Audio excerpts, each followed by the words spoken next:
really think that I'd be able to pursue it because you need so much equipment and time, and I didn't know where to start. But I got a studio arts degree, and then I needed a real job, so I went to St. Paul Vocational and got a drafting certificate.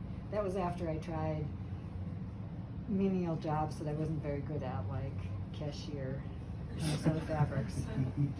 The till was always off, and I didn't know what happened, but I was excited about whatever project people were working on. So then I got a drafting certificate, worked for 3M company, and they transferred me and my husband to Austin, Texas, where there are a couple of printmaking studios where you could become a member, use their equipment when they weren't using it, and they brought in artists working in, say, painting or sculpture that wanted to do an edition. So I got to see how they worked that out, the artist's idea and what was possible with printmaking. So it was very educational. It was different from being in school too, because there it's do some projects and see how they turn out. And there with Flatbed Press and then Slugfest printmaking workshop. So Slugfest, their name reflected kind of dueling out what the artist wanted and what's capable of the system. And so I really enjoyed it, and I talked 3M into working part-time, and then eventually they gave me a package and said goodbye. My husband got upset with 3M. He was in more marketing and administration, and he had quit. So it was dismally hot in Texas, and I said, why are we still here? Let's move to the Arctic Circle. Canada would be appropriate. Richard said, we are not doing that. We are going to compromise. So we found Kentucky. And Kentucky is good because when you go farther east in the United States, you get more rain. And my husband really likes growing flowers. And so you can, if it's a nice flower, you can probably grow it in Kentucky because you're in zone 6A.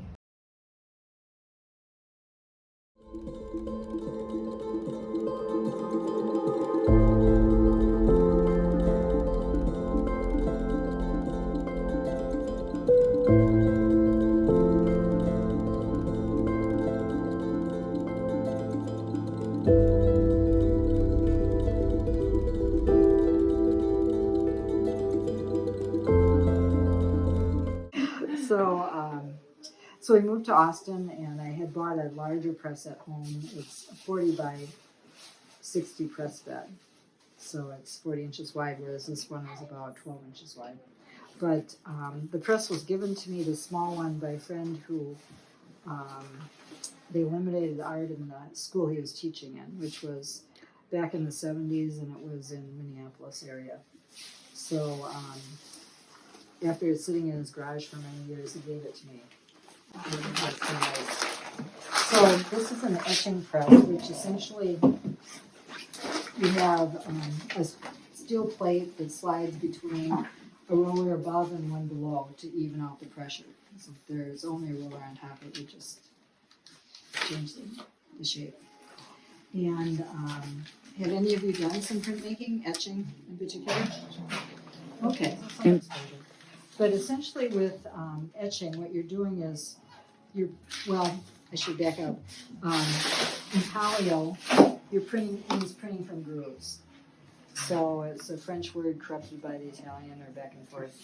And there are three techniques you can use. One is engraving, where you're carving out the plate. So you're using a burr. Dürer did a lot of engraving. He did like one etching, a lot of wood cuts and a lot of engraving. So you're just carving out, and whatever you cut away holds the ink and you clean off the surface. And etching is the same thing that you chemically removing.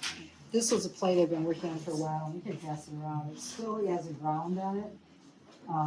And also, so you put on a protective layer called the ground, which is asphaltum, wax, and solvent. The solvent drifts off. The wax is there to keep the ground from cracking when you draw through it, so to keep it pliable. And then you put it into acid. I use ferric chloride, which is the same as what's used to etch printed circuit boards. And it chews away the metal. And you rinse it off after about every half hour because the little pieces of metal are still in there. And for a really heavy line, I etch it for about 3 hours. And for light wispy lines, maybe a half hour, an hour.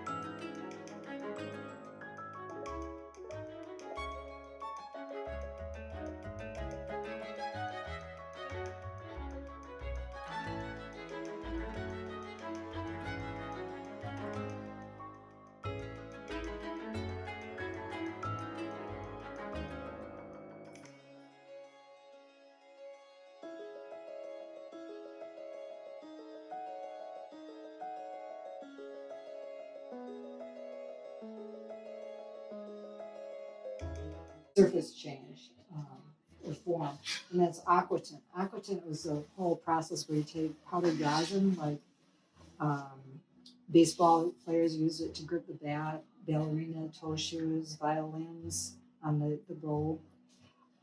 So you take powdered rosin, and rosin is tree sap from specific pine trees. And so it's very consistent and clear. And it looks kind of like amber. And then you just hit it with a mortar and pestle and it turns into white dust. And so there are different techniques for getting that on the plate. But what I have is an aquatint box, which is a big box with a fan in the bottom. And I put a teaspoon of rosin on each fan blade and puff it up in the air. And then wait a few minutes for the big particles and chunks to fall down. And then you put your plate in, and it's kind of like a fresh layer of snow. So you don't want too much, because then you're heating the plate, so you're melting all those particles. And then when you're etching, you get a tonal area. So these little pedestals of copper are still there, and it fills in so that it holds a lot of ink. The resin is sitting on the copper, and the etching happens around those little particles. And so what you get is a whole bunch of little pillars of copper that are still there. And so it's one of the things that when you print, you can wear that out. But for the most part, it's pretty strong. So, yep. This is an etching needle, which is what's often used for drawing, but anything that breaks that surface. So it's got a dull point on one end and a burnisher on the other end, or you could draw with this too. But some people have their favorite old nail, or just anything that you'd want to use to break the surface. One risk is that if you draw some lines that you don't like, you can stop out and you don't want to etch them. And if you use something kind of scratchy that you did etch, or you scratch the plate or something, then what you have to do is scrape down until you get to a smooth layer, and then burnish that, and then sand and polish. Wow. So to get it back to where it is. Mm-hmm. But in some cases, you just ignore it and it fits in okay. Well, it depends on what it is. If, say you're doing a portrait and it's right on the nose, it's kind of distracting. You'd want to get rid of it. But if it was like on a shirt or fabric, or whatever you're doing, it maybe is just extra.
Formed a line there.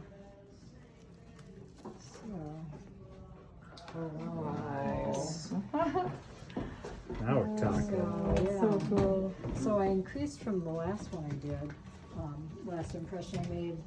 I wanted her cheeks a little bit stronger, and now they're maybe too strong, but you can kind of just burnish it back a little bit. Flash it back. Okay. Sort of thing. Too Being a strong light, cheeks. yeah.